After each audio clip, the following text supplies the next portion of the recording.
Today, 66 years ago, on January 24th, 1956, Roy Bryant and J.W. Milam, quote-unquote, confessed that they abducted and eventually murdered 14-year-old Emmett Till. They were reportedly paid $4,000 for their quote-unquote confession, printed in Look magazine back in the day. William Bradford Huey reported on Emmett's case in 1955. The true reason wasn't to shine light on events, but rather benefit from his interview with Bryant and Milam.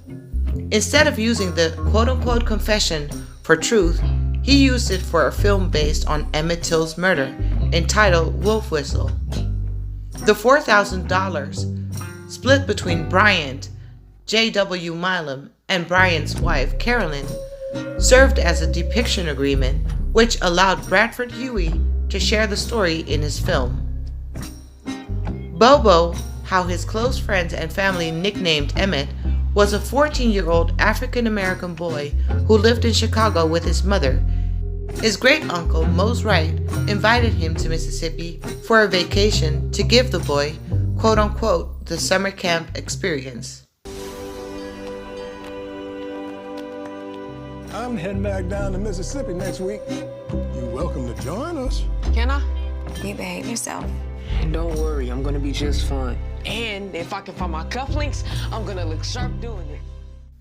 At first, his mother, Mamie, was hesitant to let him go, but eventually gave in after giving her boy specific instructions to be on his best behavior, and if there was any threat of trouble, she told him to go ahead and humble himself. Emmett Till, what a fine young man you're becoming. The life in Mississippi was very different than in Chicago, but Bobo was a good and respectful young man. Remember, that place is not Like Chicago. White folks are gonna treat you different now. At the train station, Emmett gave his mama his watch before giving her a goodbye kiss. I put him on the train on a Saturday morning in August 20th, I think. But at any rate, as he was running up the steps, we could hear the whistle blowing from the train, and he had just seconds to get upstairs. And I called him back. I said, Emmett, I said, you didn't kiss me goodbye. How do I know I'll ever see you again? And he stopped, and it seems that I shocked him. And he turned around, he said, oh, Mama. He kind of scolded me for what I had said. And he ran back, kissed me, started to run back up the steps, and instead he grabbed his watch. He said, here, you take this. I won't need it where I'm going. And I took the watch, and I said, what about your ring? Because I'd given him his father's ring, and which his father had sent him, but he was much too young to wear it when I first got it, which was about 1945 or something like that. So I'd kept it all of those years. And he said, no. He said, I want to show this to the boys when he got to Mississippi. And he joined my Uncle Mose and one of his grandsons and somebody else, and they rode down to Mississippi together. One round trip ticket to Winona, Mississippi.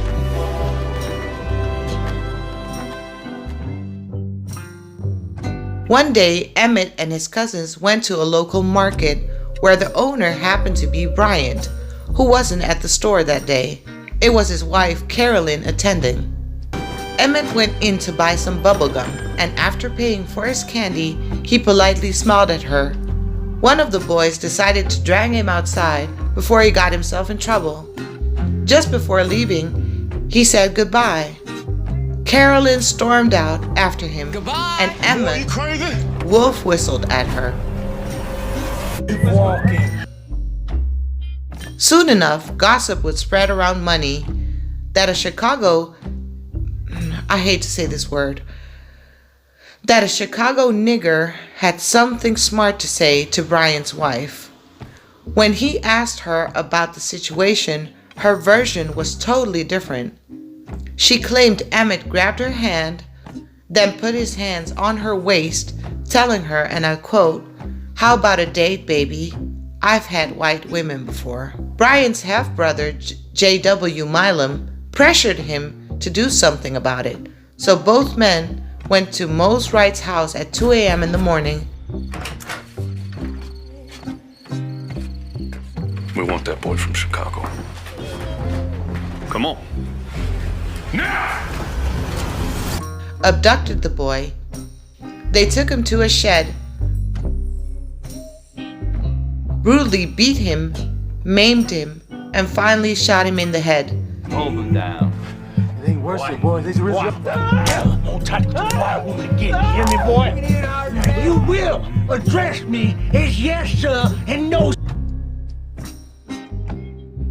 Stripped him naked and hung a 75-pound industrial gym fan to his neck with barbed wire. Tossed him off of the Black Bayou Bridge into the Tallahatchie River. Emmett's body was found 3 days later by a fisherman. The black coroner was called on scene, and Mose Wright was the very first one to identify Emmett's body. He was able to do so due to a silver ring Emmett wore.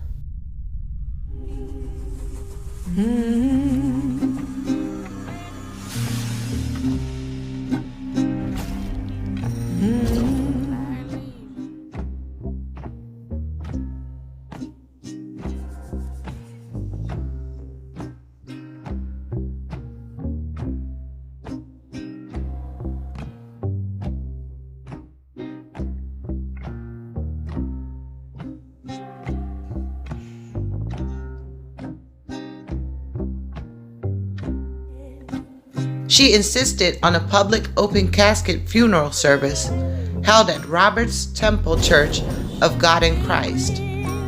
Over 10,000 people attended the public viewing. The whole city is praying for you and your boy. I want a public wake. Open casket. People need to know what they did. In September 1955, there is something about the drama unfolding in the court that might be even a little surprising to most people. The district attorney, who does a pretty good job of vigorous prosecution, an all-white male jury acquitted Brian and Milam of murder. They were both protected against double jeopardy rule, but were immediately arrested for kidnapping. Unfortunately, the case never made it to court. Do you have any reason to believe that the body that was found in the Tallahatchie River was not that of Emmett Till? I don't believe the body that was found was a 14-year-old boy. I couldn't say that it was not Emmett Till, but it definitely wasn't a 14-year-old boy. The local press had been printing as this was just a hoax that the NAACP had built in order to increase its membership. The whole ridiculous defense that Sheriff Strata pushed and that the defense attorneys pushed was that it probably wasn't even Emmett Till. When Emmett Till's body was found in the Tallahatchie River, he was so badly beaten. The black undertaker identified the body from a ring.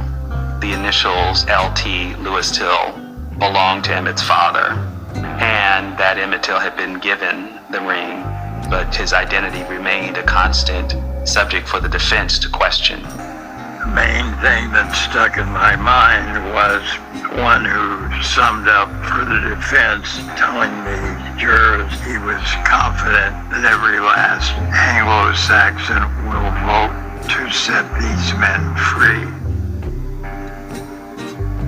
And what they're saying is, to protect the honor of a white woman, to protect the great white way, to protect white supremacy, we must uphold the murder as one that was necessary. And the jury knows it, Mississippi knows it,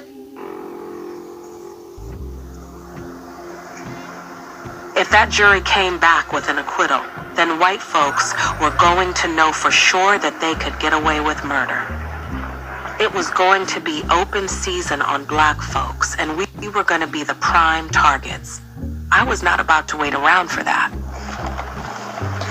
Emmett Till's mother, Mamie, she was afraid. Can you imagine this? This woman was afraid she could get killed in the courtroom. We knew that the end was not going to be good. It only took the jurors an hour and 7 minutes to return their verdict. Their minds were made up. And only took that long because they took a Coke break to make it look good for the media who had assembled there to cover this trial. J.W. Milam and Roy Bryant, their verdict is not guilty for both men on both charges. It was the shock heard around the world. The newspaper headlines only echoed the public outcry over that Sumner jury's verdict. They told of 100,000 people who turned out across the country to protest, to demonstrate their outrage.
People then had nowhere to turn to. Their goal was to try to hold people accountable for these things, but it's almost impossible in a place like Mississippi. Did you expect this verdict? Well, I was hoping for it. Emmett was accused of offending a white woman according to how things were back in the day. He violated the unwritten code of behavior for a black male interacting with a white female in the Jim Crow era. I want to become that brave woman. Emmett Till's murder and Mamie Till's courage started the next phase of the civil rights movement. That whatever happens to any of us, anywhere in the world, had better be the business of all of us.